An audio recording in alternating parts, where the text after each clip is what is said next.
Welcome to the BIH show. Welcome to episode 2.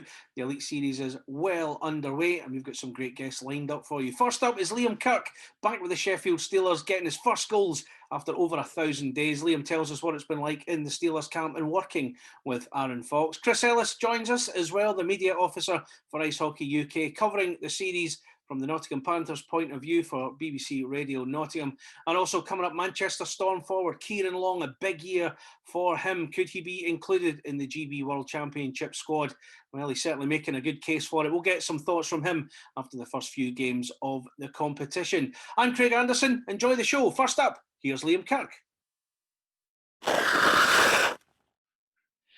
Liam, thanks for joining us on the BIH show. Quite a weekend to start with. What are your reflections over the first 2 games of the Elite Series?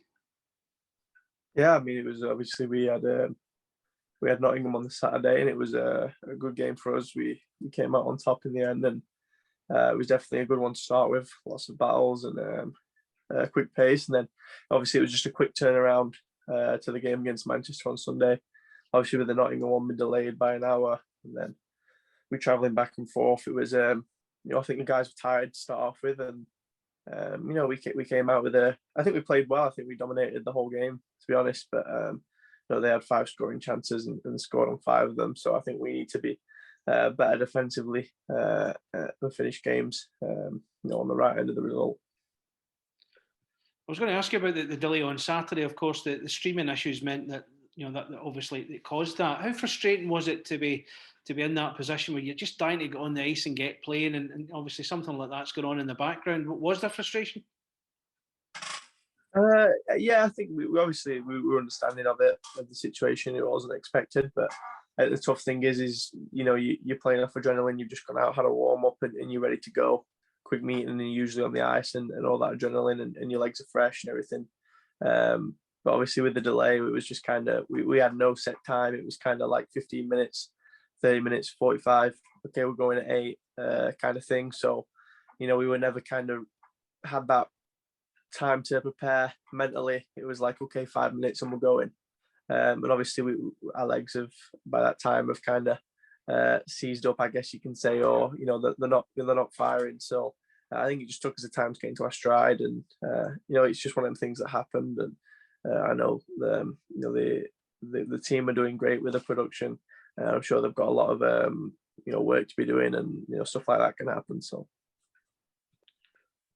now, as you say, it was a mixed weekend in terms of results. The win on Saturday offset by the loss on Sunday. But for you personally, on Saturday, a couple of goals. First time you'd scored in over 1,000 days since you last played for the Steelers. How nice was it to be back in Orange again?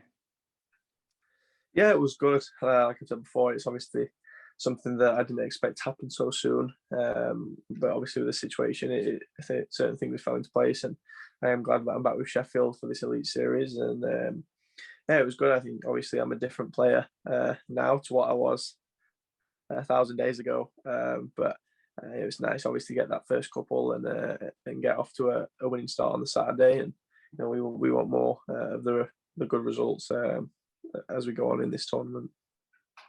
And of course, you had the Elite Series before, the 12 games with Sheffield Steel Dogs, which you ultimately went on and won.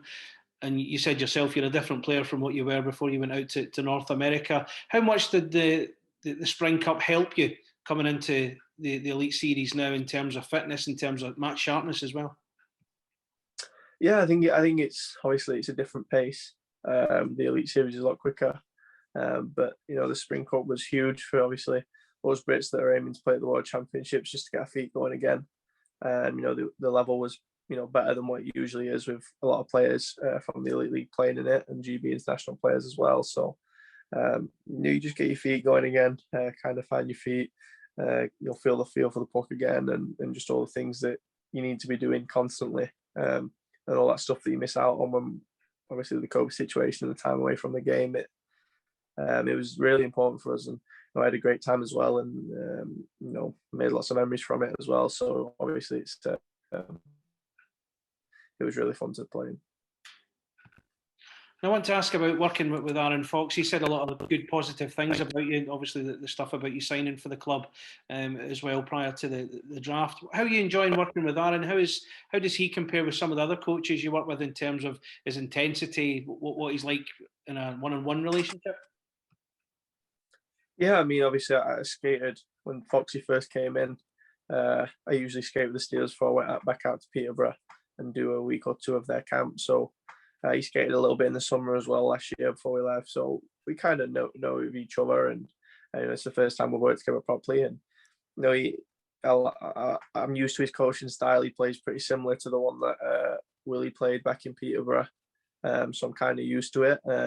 Obviously, certain things that are different, but I've adapted well to them. And Foxy's just very, very. I'm not going to say lenient, but he has a lot of trust in his players and lets them express themselves creatively and offensively, and just make sure that we have the small details, put in place as a team to make sure we get results. But I've really enjoyed it so far, and I can't say anything but good things about him. Now, as you join us, you're joining us from your family home. Sheffield are the only team who are commuting to Nottingham for the games. You're training in East Sheffield as well. How much are you enjoying having those home comforts as you prepare for games?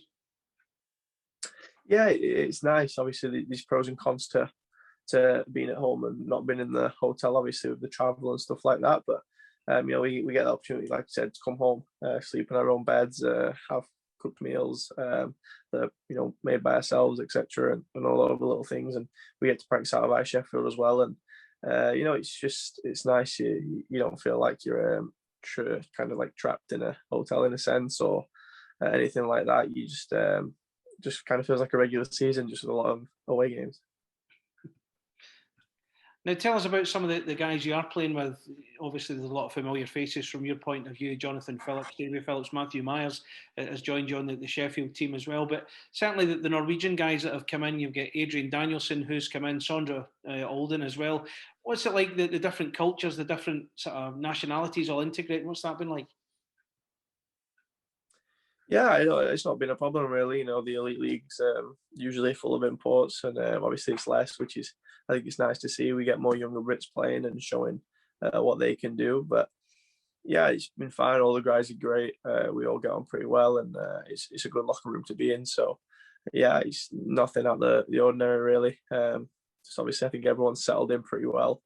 Obviously it could be a tough adjustment for them guys having to find a place to play this whole season. And then, like you said, a lot of guys coming from Norway, their league got cancelled pretty recently and they had to find a place to play. Obviously, yeah, everyone's, like I said, fitting really well. And, hopefully we can just, keep getting results and make something special happen. And finally, before I think the last spoke to you, it was prior to the Spring Cup starting. You were telling us about the OHL. There was still delays on whether that season would go ahead. What is happening with the Peterborough Petes? Is there going to be a season this year, or given the lateness in the year where we are now, they're just going to hold back till next year? Yeah, I can't really say for sure what's going to happen. But it's looking more and more likely that there won't be a season in the OHL. I think just how late on it is in the year, and like Canada's, well, I don't think Canada, but I think Ontario as a province has gone back into another lockdown for 4 weeks. I think that started earlier on this week, so that's another month before they can really get back to any sort of normality. I think that's all hockey stopped from OHL level all the way down to Pee Wee or whatever. So no, it's looking less and less likely, and it's definitely been tough for me. Obviously, I felt like I had unfinished business there and wanted to go back and to be a leader and prove something, and obviously have more exposure to Arizona and NHL scouts. But it is what it is with the situation. The main thing is I'm playing hockey right now, and it's at a pretty good level. And obviously the Worlds will be coming up soon, so hopefully I can get a spot on that team and just get some sort of hockey in this season. I was going to say that as well. Yeah, the Worlds also give you that short window as well. Remind the people at Arizona that you're still around and you're still looking for that opportunity as well. You've got to hope that's going to be the main thing now. Once you get this elite series out the way, that you are picked for the World Championships and hopefully show everybody what you can do. Yeah, definitely. Obviously, I've been with the team the past 2 years, and I don't think it's a guarantee for anybody that you're going to be a part of the squad. So obviously, it's nice to know this season there will be no relegation. So um, kind of say we have a bit more freedom to play. That we don't have to worry about that relegation. But yeah, obviously this elite series, I'm sure Pete and the other coaches are watching. So as long as playing the right way and playing well, I'm sure that I have belief in myself that I'll get a spot. And go and play in the world. So I think it's all down to myself really and how I perform. So Liam, great to have you on board the BIH show this week. All the best for the rest of the Elite Series and fingers crossed the GB as well. thank you. Liam Kirk joining us on the BIH show, giving us the insight from the Sheffield Steelers. Our next guest is a man with quite a few hats in this interview. Chris Ellis is, of course, a well-known face in ice hockey circles in the UK. He's the media officer for Ice Hockey UK, so he can give us a GB perspective.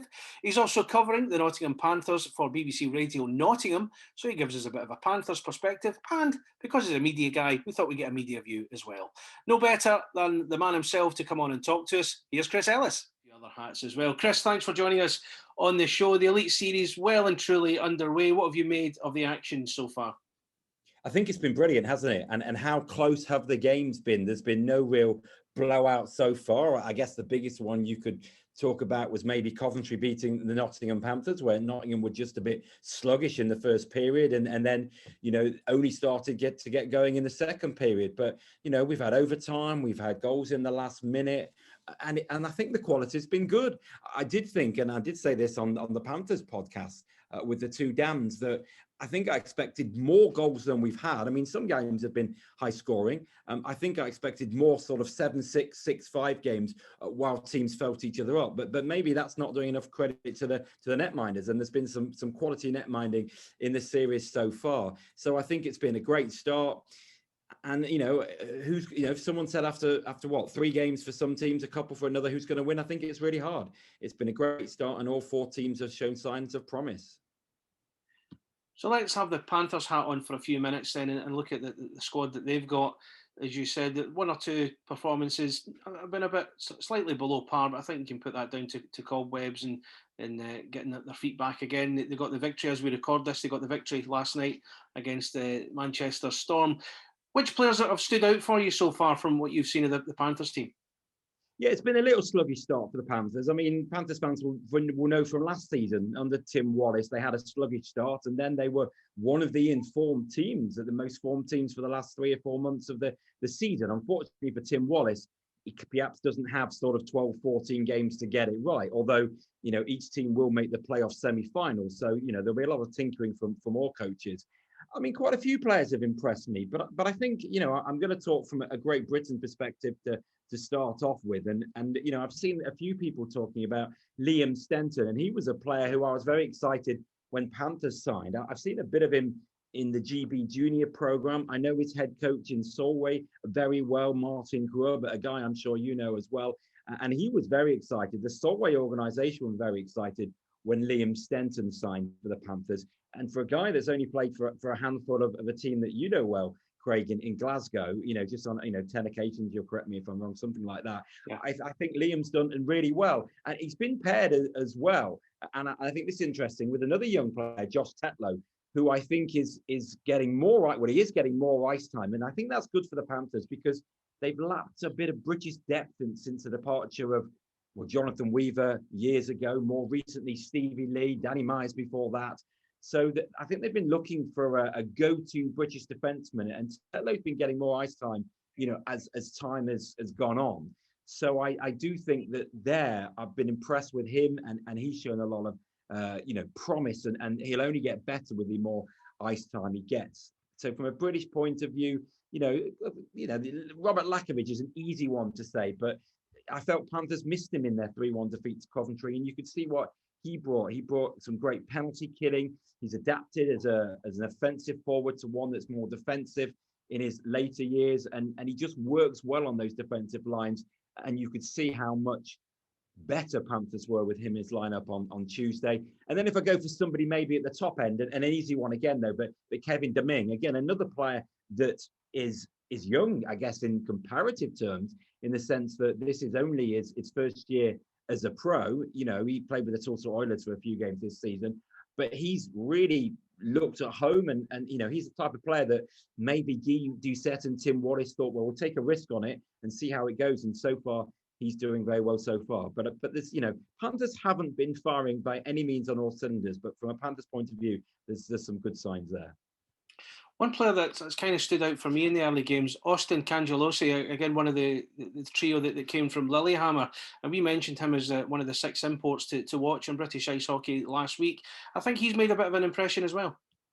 Yeah, absolutely. I mean, those high-end forwards, you know, you expect them to kind of perhaps hit the ground running, don't you? Because quite a few teams took advantage of those teams in Norway, the season in Norway, that folded a bit sooner than I think they'd expected. So it wasn't just the Panthers. I think Panthers signed a couple in a row, didn't they, that had got that experience. And they're players that we don't normally see. And the interesting thing will be, well, you know, if players like him, you know, enjoy this mini series, you know, and it's a shame there's not fans, isn't there, for them to feel the real, you know, UK ice hockey experience.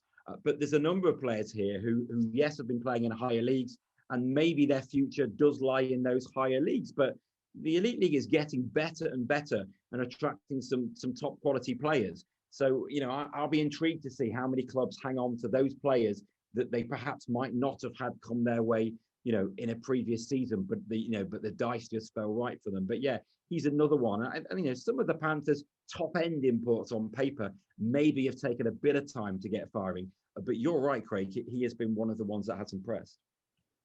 Now, Panthers had a little bit of disruption ahead of their game with Coventry on Sunday with the news. Tim Wallace had to isolate for a couple of days. Someone on his flight to the UK had since tested positive for COVID. And of course, Guy Doucette had to sort of take his place on the bench. How much of a disruption was that to the team? Was it a big issue? I'm not sure. I mean, I've just spoken with Guy Doucette for the BBC and given him a little, you know, nudge in the ribs about his losing record as Panthers coach will stand at 0-1, maybe for history, which he smiled a little bit. I'm not sure he totally saw the funny side.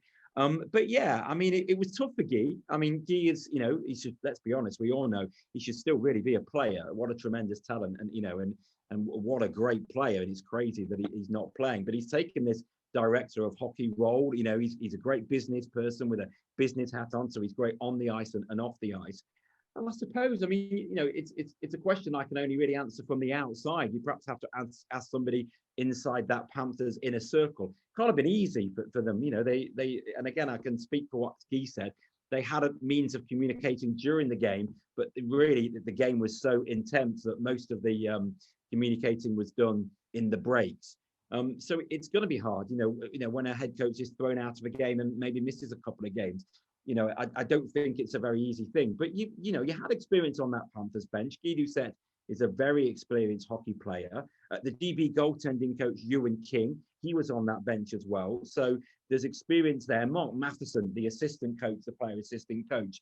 So I think if you probably ask the players, it didn't really cause that much disruption. I just think Panthers got off to a sluggish start. They just weren't on it in the first period. And that may have happened with or without Tim Wallace on the bench. They just didn't find their feet. And you know what? You got to credit Coventry because they were superb in that first period. And very often teams fans can look at their team and say, well, they were dreadful. But you got to give a bit of credit to Coventry because they were just buzzing. All their lines were all over the Panthers. And yeah, so I don't think it made a big change, but I think Panthers were happy to see him back behind the bench on Tuesday. Now, putting your GB hat on for a second, of course, you're the media officer for Ice Hockey UK, and I dare say Pete Russell is keeping a very close eye on what he's seen so far. How much encouragement would he have had from some of the performances he's seen from what would be some of his players in the squad? Well, absolutely. I mean, this is a tournament that has been set up for many reasons, but one of them is this is effectively part of GB's training camp, really, because if you think about the preparations they had for the World Championship in 2019, they went on for nearly a month. There's not going to be time to do that in terms of a camp wherever that takes place. There'll be a very much shortened camp in terms of a physical group of guys getting together. So this is part of it. And let's not forget, some of the players are getting on the ice for the first time. Some have been in Europe, some have not played, some have played in the NIHL. So it's been massive for Pete Russell and the GB coaching staff to know that ahead of a massive tournament, his players are getting on the ice. But there's a lot of players putting their hand up. I mean, again, a one that's just by stats alone, Ciaran Long, a very controversial, it caused a lot of controversy when he didn't make that GB selection a few years ago, when a lot of people thought he was a shoo-in to make the tournament. Ironically, I think that was when he was with Manchester last, wasn't it? When he scored those stack of points. Hasn't quite worked for him in Belfast for whatever reason. Probably not had big chances on the top lines to be able to really showcase that offensive talent. But now again, once we're seeing Ciaran Long with the extra ice time, he's reveling in it, and he's the league's top scorer, the Elite Series' top scorer with 4 goals. He will be banging on that door really hard. Another player who you assume is a shoo-in to go, Liam Kirk. He's got 3 goals so far. He can drift in and out of the game. He can suddenly turn it on. But some of his snipes in this tournament so far have been really, really good. And that, he's got 3 goals. So he's really impressing. Defensively, it will be very interesting because, GB's never been blessed with dozens and dozens of British defensemen of great talent. You probably feel their forward depth is bigger than their defensive depth. And there's a few defensemen there, I think, in this series who will be putting their hands up and wanting a chance. Josh Batch, he's not been to a World Championship for a while, but he was in the Olympic qualifiers. You would think he's the type of player that would be very close to Pete Russell's thoughts. Another player, Josh Tetlow for the Nottingham Panthers, getting a lot of ice time at the moment. And will he be a player? Those sorts of players, I think, will be very close to the squad. And there'll be a glut of 4 or 5 players who will get a chance and who will be on that plane. So do we have an idea of when Pete's likely to announce the squad? Will it be at the conclusion of this tournament? Is it going to be sooner? What can you tell us? Great question. I can tell you absolutely nothing. And genuinely, it's because the plans are still being prepared. Normally by now, you would know when GB will fly into the country or what their training plans are. But such is this nature of coronavirus, the fine-tuning plans from the IIHF, the governing body of the sport, are still actually being rubber stamped. When will the teams be expected to be in the country? What will the quarantine period be for when those teams arrive? Will they be wanting quarantine in your own country beforehand? And those pieces of the jigsaw still are being put together by the IIHF and the nations, and they're very close to being rubber stamped. And I expect official confirmation of what will happen there. Andy Buxton and the off-ice staff have got the plans in place for the camp. Again, I have absolutely no knowledge on this, but if I go on what's happened before, I suspect there will be a larger squad for the first week. There will be 2 weeks of camp. There'll be a week of camp. There'll be a little break, I believe, then a bit more of the camp before the team flies to Latvia. That's the way things were shaping up. I suspect it won't be too dissimilar when all said and done to what has been happening in the past couple of years. A bigger squad for the first few days of the camp. I don't know how many that might be, 30, perhaps something like that. And then it will be cut down, and perhaps just for those few days before the team flies to Latvia, we'll see those players that are going to the tournament. There was some talk that squads would be allowed to be bigger than in previous years for the tournament that actually will be allowed to fly to Latvia. So there's lots of things open. But I would say a week or so after the Elite Series finished, we'll probably know the names that are going to Latvia. Okay, time to switch hats again. Let's talk media in general, and of course the coverage that this tournament's had so far. We're doing our bit, of course, you for BBC Nottingham. I'm doing stuff for British Ice Hockey. But I've got to ask you, as a former Elite League media officer like myself, how much would you have loved to have been in amongst it in this tournament? I mean, a whole month of hockey and all the stuff that goes with it, it really would have been fantastic, wouldn't it? Absolutely. I mean, practically for me these days, that's probably been impossible. Just trying to get a media team to Latvia has been a massive logistic challenge. But yeah, probably you like me, just especially it's on my doorstep as well. A tinge of jealousy. Or not jealousy is probably the one word. A tinge of sadness. No, jealousy. You were right the first time. We've all worked. Yourself as well. We've worked at tournaments. I mean, I'll talk from a GB perspective. It is the biggest privilege, the biggest honor to be in that team and media environment, to live and breathe hockey for, playoff weekend for 3 or 4 days, a world championship for 7 to 10 days. It's just brilliant to wake up in the morning, think about hockey, have hockey all day, and then go to bed thinking about hockey. It's brilliant. And this is 5 weeks. I mean, this is huge. I mean, a world championship is long enough, a couple of weeks at the top level. And that was an eye-opener for me when I was in Slovakia a few years ago. This is 5 weeks of almost wall-to-wall hockey. And fair play to, first of all, Luke Fisher, who has a massive job, who yes, he's doing the media, but as well, that media role will have so many aspects to it. So it won't just be the media that you see, it's stuff that you don't see. It will be logistics. I know he's worked really deeply with Mike Hicks and Todd Kelman, and fair play, they are churning out the media, churning out the interviews, the webcasts. I mean, I'm going to speak so highly of Dave Burnham, somebody I work with at Great Britain level, the best in the business. So it's no surprise his company have been involved in the webcast and the quality, the high definition of the feed, the camera angles. And you know what, as well, I'm really happy to see that basically they went with the 4 sets of commentary teams for the home teams, because these guys all deserve it. I doubt any of them get any money for it. And they give their time and dedication. We all know what a volunteer sport that ice hockey is in the UK. So it's really pleasing to see that these commentary teams, because this is almost their moment. The eyes of the hockey world are on the UK at the moment in this tournament. And thousands more people are probably watching a webcast more than usual. So it's great that these sets of commentators from all 4 teams are getting their chance to do their work.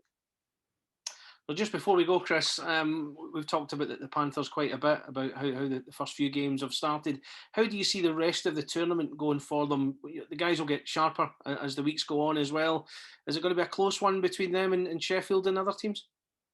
Well, yeah, I mean, it's interesting. I mean, I guess usually we'd be talking about about Sheffield and Nottingham more likely to win a trophy than Coventry and Manchester. But the way this tournament has gone, you can't pick that, can you? I mean, Manchester, I think, looks superb so far in the tournament. It's a very interesting conundrum, because what Nottingham did was that they lost some kind of higher end, and I said this to Guy Doucette today as well, they lost some higher end British international talent, didn't they?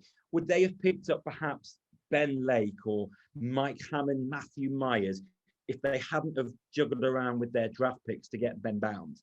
So I think they knew they were sacrificing some real experience. So how will that affect them in the running? What their beauty is, and although they've only won 1 of 2, we've seen signs that this combo of Ben Bounds and Jackson Whistle might work for them. Ben Bounds was good last night against Manchester and barely gave them a sniff. Whistle was exceptional against Coventry, but the players really did him no favours in front of him. So we've seen 2 good performances from Panthers netminders, and they know they can rotate. Let's hope they keep doing it with my GB hat on, because that will be great for the 2 GB numbers 1 and 2 going forward. So down the stretch, will that be a benefit for the Panthers? I guess we'll wait and see. One thing that did strike me in the opening weekend was, the Panthers, the first goal from a Panthers British player was Lewis Hook on Tuesday night. But that probably comes back to the fact that they've got a lot younger players. But that's no bad thing, because it's great to see Liam Stenton, as I mentioned, getting a lot of ice time. Also, someone like Josh Tetlow. Lewis Hook, a guy who kind of guested for the Panthers when they played in the Champions League the first time around, and he had a few games with the Panthers then, and he's a guy that I always felt would come for the Panthers and never did. So, while they've got the sort of depth of someone like Lakovic and Betteridge, there isn't complete depth that you feel perhaps Sheffield and Manchester especially have. So it'll be interesting to see how the decision to sort of forego some picks in that draft works down the stretch. I mean, don't forget they've got 1 extra import out skater because of that Bounds and Whistle decision. So it's so hard to make a real assessment, but I'm just intrigued, because I think we'll see a lot of Bounds, a lot of Whistle, and will that mean that by playoff time, those netminders are fresh, whereas other teams might be relying on 1 netminder for 80%. So it's really interesting to see. And you said that without even mentioning Brett Perlini coming back into the team as well. You know what? I just forgot that, and I'm glad you've given me that tee up. And it's one thing I said on the Panthers podcast with the two Dans, that will give Panthers the depth. And that is where, will the dynamics, will it change? Because you bring in a guy that scored a point a game nearly for the Panthers for 3 seasons. He's been great when he goes away with GB, was superb in that tournament in Hungary 3 years ago. But you actually pull me up on something really good there. Bringing Pelini into that lineup will add some real British depth, which with Panthers, no disrespect to the young players, because as Guido said in an interview today, they've done great and they really have, but it would just give that extra depth and extra experience in British players that Panthers might have been lacking compared to Sheffield, who've got a real handful, and Manchester. Chris Ellis, great to hear your thoughts on Panthers, media and GB. Thanks for joining us on the BI8 show. Enjoy the rest of the tournament. You too. Thanks, Craig. Thanks to Chris for joining us on the BI8 show. Our final guest this week is a man who has impressed in these opening games of the competition. He rejoined Manchester Storm from Belfast Giants, would have done anyway in the regular season, so he's certainly enjoying his time back with the Storm working under Ryan Finnerty. It is, of course, Ciaran Long, with 3 goals to his name at the time of recording. Ciaran is, of course, eyeing up a spot in the GB squad this year for the World Championships. Of course, he missed out for the trip to Kosice a couple of years ago, so it's a big year for Ciaran. So we find out more about his start to the competition and whether he's got an eye on a seat on the plane. Ciaran, thanks for joining us on the BI8 show. Quite a start you've made to the Elite Series so far. Yeah, it's not been too bad. Boys have been finding me in some good spots, and yeah, it's good to get the confidence going early. Now, it's 5 points in 3 games as we record. Is there any big secret to it, or just as you said, just being in the right place at the right time? Yeah, just being in the right place at the right time, I think. I think it helped knowing Finner's kind of game plan beforehand, and playing with a bunch of the guys already, I think, gave us a helping hand as well. So, yeah, just being in the right place at the right time. And of course, being back in Manchester is obviously a good thing for you. You had a great time there before. You picked up plenty of points. Coming back from Belfast, was it a no-brainer to get that move? Yeah, so it was just, I only really, once Belfast had announced that there wasn't going to be a 2021 season going ahead for them, I thought, because there was rumours of stuff going on in January as well. So I kind of wanted to make sure I had something set up in line just in case, because I knew it could have been a small amount of teams and not many guys would be able to take part. So I just wanted to jump the gun and make sure I had a team ready just in case. How do you look back on your time at Belfast? I know you've said to me in the past you did enjoy it. It was a great experience for you. The stats, however, maybe paint a slightly different picture. Is there anything you can put your finger on as to maybe what went wrong on the ice for Belfast? I'm not sure. It's tough. Like, yeah, I had a great time at Belfast, and hopefully can get something arranged for the following year after this series potentially. But yeah, hopefully next year we might be able to put up some more numbers. But no, it's a tough question. Fair enough. Sorry to put you on the spot like that. But of course, no, that's all right. Leading into this competition, you did take part in the Spring Cup. You were part of the Bees side, which maybe the best of tournaments given the results and how things panned out. But what did that do for you in terms of getting you back to some kind of sharpness? Yeah, no, it's a massive help in hand. Obviously, I got an extra 5 weeks more than a couple of guys did. Obviously, like Woody and Peaks came 2 days on a pond since last March or whatever it was. So yeah, there was a good group of guys over there. So I know the results weren't going our way, but we had a good time. We knew, like with the way COVID is, you got to take the pros with the cons, and you just had to appreciate being out on the ice again and being around the boys. And of course, it got you away from gaming as well. You did a bit of gaming last year during lockdown, as I recall. Yeah. Well, I've managed to get the old PlayStation up with me, so I haven't got away from it. To be honest, kind of need it. There's not much we can do here, so trying to keep yourself occupied. The old gaming PS4's keeping me occupied for the days.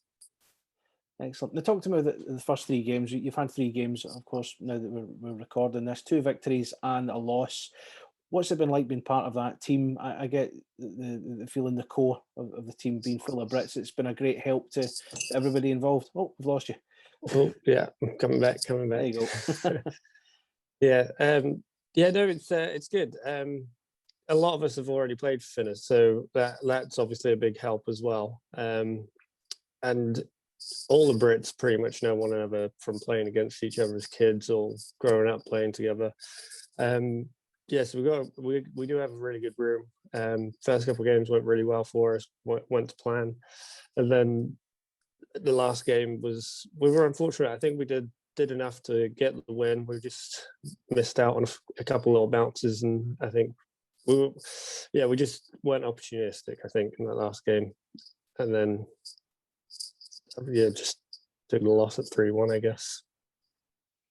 But you've got those 3 games under your belt now, which obviously helps. And I spoke to Matt Haywood the other day for a piece I did for the Clan website, and he thinks that as the weeks go on, things will only get better. Everybody's sharpness will be back up to speed, and I suppose it's the same for all teams, isn't it?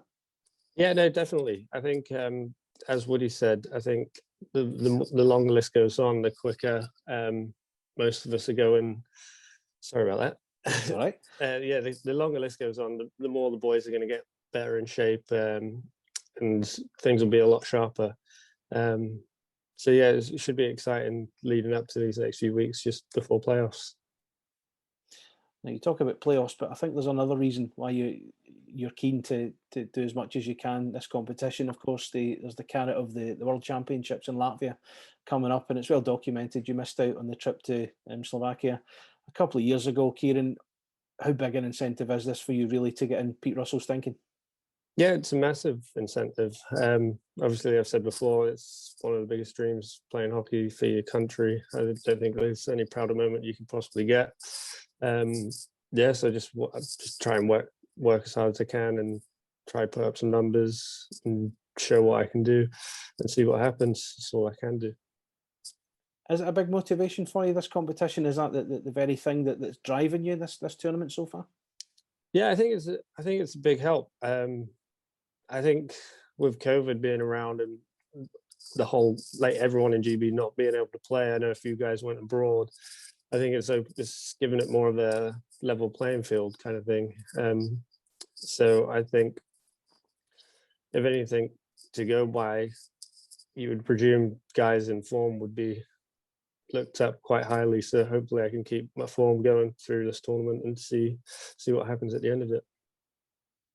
Now, this tournament, I think that the biggest thing that stands out is you're playing in front of an empty arena, apart from the cutouts of various people, including Ainsley Harry for some reason. What's it like playing in that arena where it's so quiet and all we can hear is really yourselves and what the coaching staff are telling you on the ice?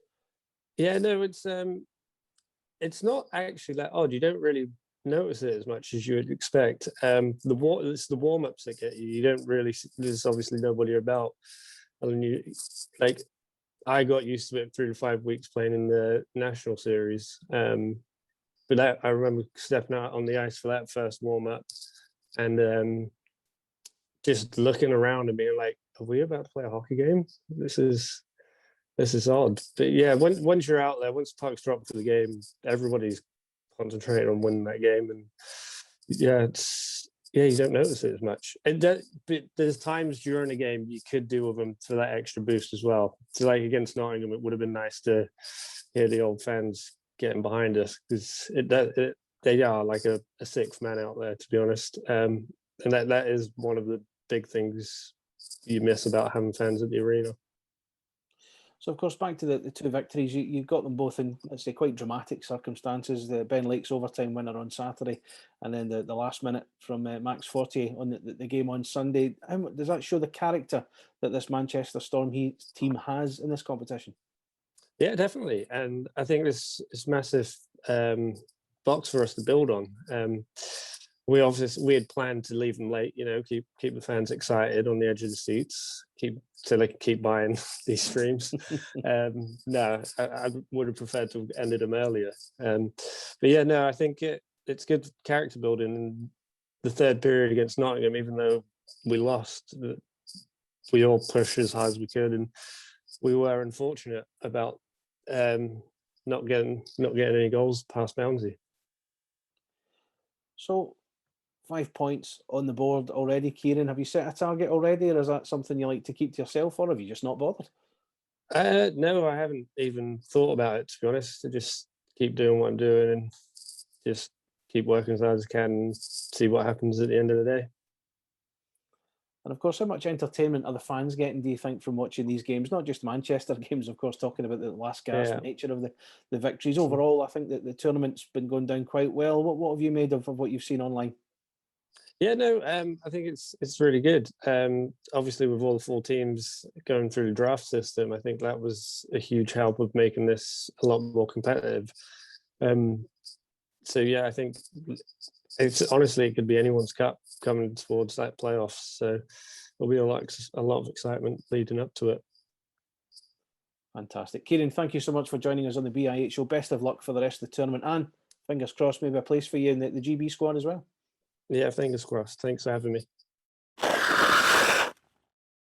That was Ciaran Long joining us on the BIH show. Great to hear from Ciaran. Well, that's it for this week's edition. Big thanks to Liam Kirk, Chris Ellis and to Ciaran for their time in joining us this week, bringing us the perspective from where they are. Hope you've enjoyed watching. We'll have some more great guests for you next week.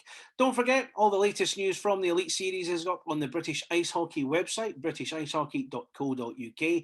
We've also got a presence on social media at Brit Ice Hockey. We've got a Facebook page. Come along and like it. And we're on Instagram as well. Get involved with the daily polls we've been having. I say daily polls, every match day poll we have on the morning of every game. Good to hear from the fans and find out how you think each game will go as well. Any questions for our guests in future editions, by all means, please get in touch. We'd love to put those to them as well. In the meantime, thank you so much for watching. This is the BIH show.